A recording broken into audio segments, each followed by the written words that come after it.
ছোটবেলায় কেমন পাগল ছিলিস মনে আছে? ভোর 6টায় ঘুম থেকে উঠে টিউশনে আসতিস আমাকে দেখবি বলে। আসলে তখন সকাল সকাল তোমার মুখটা না দেখলে দিনটা কেমন যেন হয়ে যেত, মনটাই খারাপ থাকতো। একটা কথা বলবি? কি? কি পাস আমার মধ্যে? জানি না কি পাই, খুঁজি হয়তো, কি জানি।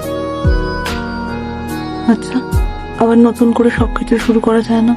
তোর সঙ্গে থাকতে চাই আমি, পারিনি। Maybe not. 14 বছর পর we met। আমরা তো কমপ্লিটলি ডিফারেন্ট দুটো জীবন বেঁচেছি, তাই না? আজ হঠাৎ একটা সম্পর্কের জন্য তোমার কাজ, আইডেন্টিটি। ইচ্ছে না থাকলে ফালতু অজুহাত দিস না। ব্যাস্তার তোর আমার সঙ্গে থাকার কোনো কারণও নেই। আচ্ছা দেখো, তোমার যে চয়েসটার জন্য তুমি এতদিন তো স্ট্রাগল করলে, সব ছেড়ে দেবে? এটাও তো আমারই চয়েস। ঠিক আছে, তুই ভেবে দেখ, টেক ইউর টাইম।